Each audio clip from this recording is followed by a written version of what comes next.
What is up, everybody? I am VisualTimmy, and today I'm going to show you how to add a paper texture overlay on top of an existing artwork. This is the end result. As you can see, there's a paper texture going over the whole thing. You can see that the paper texture is actually affecting the underlaying artwork layer. So there's some ridges and some kinks and some folds that will actually get applied to your artwork. And there's a couple little tricks that we're gonna do that will make it look more real, as opposed to just throwing a layer on top, changing the blending mode. This is a little bit more involved, but it's easy and it will only take a few minutes. If you're on YouTube, go into the description. There'll be a free brush that you can use to follow along. And if you're on Instagram, then you could find it in my bio or send me a DM and I'll get the brush over to you ASAP. So we'll take our original artwork and we're gonna duplicate it. We're gonna rename this one Liquify, because we're gonna be using the Liquify tool on that. And we're gonna create another layer and we're gonna call this one Paper Shadows. And we'll create another layer and we'll call this one Paper Highlights.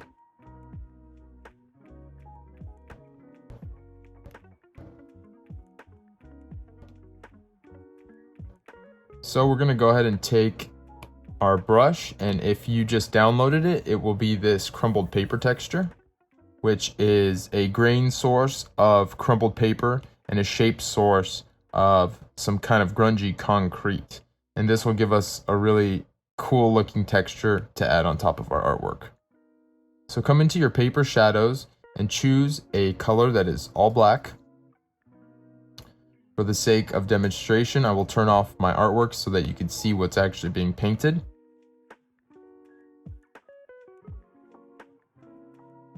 And just like that, you can paint over a dirty paper texture crumbled up all over your artwork.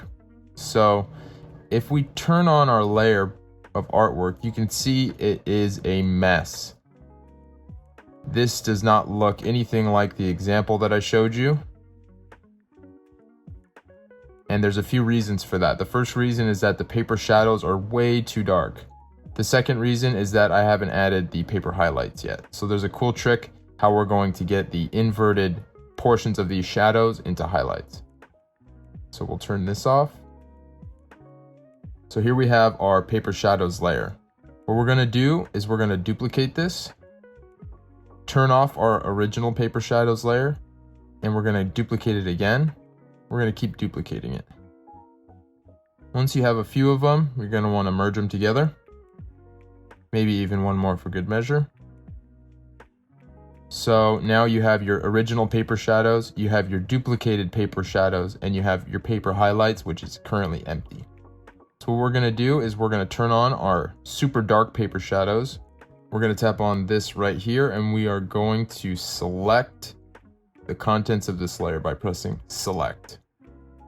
So now if we turn off this layer, you can see that the selected areas are the darkest portions of this, but we actually want to select the lighter portions. So we're gonna wanna invert that selection.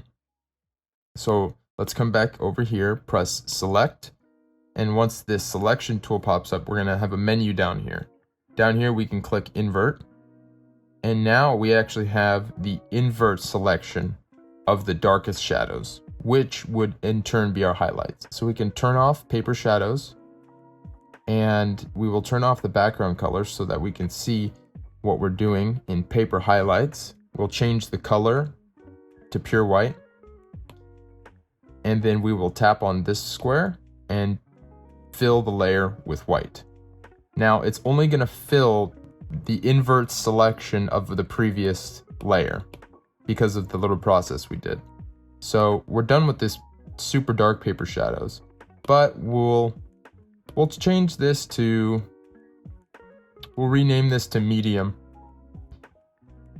And we might use this. We'll rename this to medium shadows.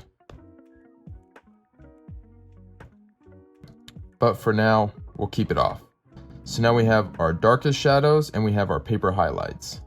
So with nothing on, we can see our highlights, we can see our shadows, and with both of them on, it looks like we have some crumpled paper that is just super high contrast for some reason.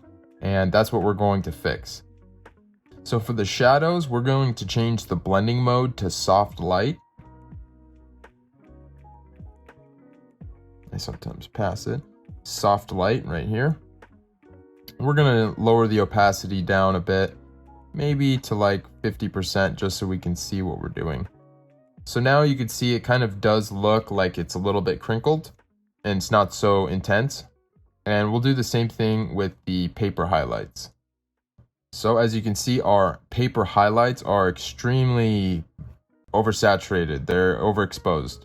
So we're gonna crank that down quite a bit by changing the blending mode to overlay.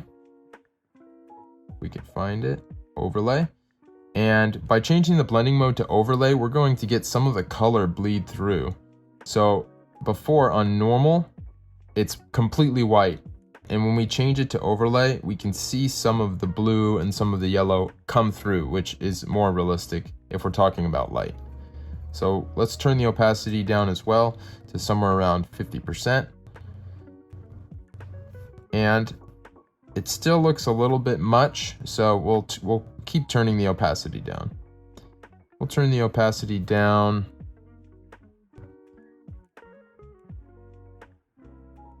maybe even to like 25%. So now you can see what we've got going on. We got a little bit of shadows, we got a little bit of highlights, but we still haven't managed to get our artwork to feel like it's getting crumbled. Right now we just have a crumbled layer on top of the artwork. So to get it to feel like it's being crumbled, we're going to do some liquefying. So we're going to use our paper highlight selection as a boundary for our liquefy tool, because we don't want to liquefy everything. We only want to edit the parts that are receiving the most light, because that's where the paper is crinkled the most. So we're going to hit this square and then select. Now we have our highlights selected, and we're going to just come over here to our liquefy layer, and we'll turn off paper highlights and we'll turn off paper shadows so that we can see what we're doing. Come over to adjustments and to liquefy. So now that we are in the liquefy tool and we have our paper highlight as a selection, let's turn on the expand tool, crank the size up to around 70, turn the pressure to maybe 10 or 15, distortion off and momentum off. And I'm going to zoom in so you can see exactly what's going on here. So as I paint across, you'll see portions jumping out. These little pieces are actually getting bent around the highlights of the paper texture. So there's this thing called displacement maps that are in Photoshop and other softwares, and it will actually bend the image around the texture that you have. But Procreate doesn't have that feature yet. So what we'll do is just kind of paint over with the expand tool and kind of bend the areas manually. And you could really get in here and spend a lot of time getting this dialed in just perfectly the way you like it.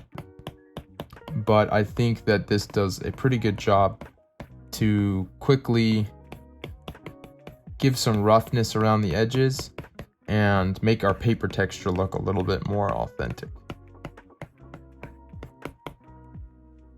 So here we go. I can turn our selection tool off and you see what it's done to our artwork. So let's look at the original and the one that we've just bent. So let's turn on our paper highlights and you can see that it has in fact bent with the highlights. Now when we actually zoom out and turn on our shadows and our highlights, it looks much more like this actually did get crumpled up. And the more time you spend on the liquefy step, the neater you could probably get this to look. So now we'll just continue to adjust the opacity of each of our highlight and shadows layers until we get it dialed in looking exactly how we want.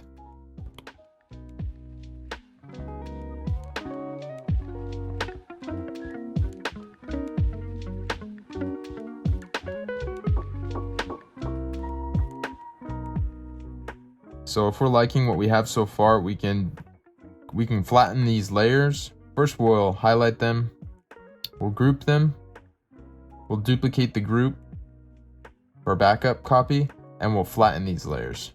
Boom. So now we can turn it on and off and easily see what we've done. So before, after. Before, after. So once you have your flattened layer right here, we can do a cool trick with the mask to be able to see our paper texture being turned on and off. So let's just throw a mask on top. We will fill this layer with black, and then we'll use our selection tool up here. This way now we can slide it across. We're actually sliding the mask and turning it on and off. Pretty cool. So you can tap on warp to zoom in, and it won't move your selection. Let's just zoom into this portion right here. Put freeform back on, and now we can see exactly where our paper texture was bent, what happened to our original artwork, and how it affected it altogether. So with a little bit of time and attention, you can make this look incredibly real and add just a new element of texture to anything that you're working on. So like I said at the beginning of this video, there is a free paper texture brush that you can go ahead and download, and you'll just have to, pop in your email and you'll get the free brush sent right to your inbox. And that would also be a good time to mention that I have a new pack coming out, Infinite Textures. So whenever that gets released, if you have gotten the crumpled paper brush for free, you'll be notified when everything is live and ready to rock. So there's a lot of cool things that are going to be coming in this pack. For example, we have some brick textures, and you could follow these same steps to make this brick texture, to make this artwork look like a mural on bricks. And with time, attention, the liquefied tool, any of these brushes you could use to add just crazy overlays onto whatever you're working on. Brick paths, carpet, cork, curly hair, denim, dirt, faux fur, water drops. The list goes on. There'll be at least 100 when it's released. So just wanted to give a heads up on that. If you want to check out any of my other brushes, then go ahead and scroll on over to VisualTimmy.com. If you're looking for more tutorials or a little quick pro tips, you can find those on my Instagram or on my YouTube at VisualTimmy. I hope that this tutorial served you well. If you have any questions, if you get stuck along the way, or if you have any requests for future videos, go ahead and drop it in the comments below, and I will be sure to check it out. So have a great day and keep on creating. VisualTimmy out.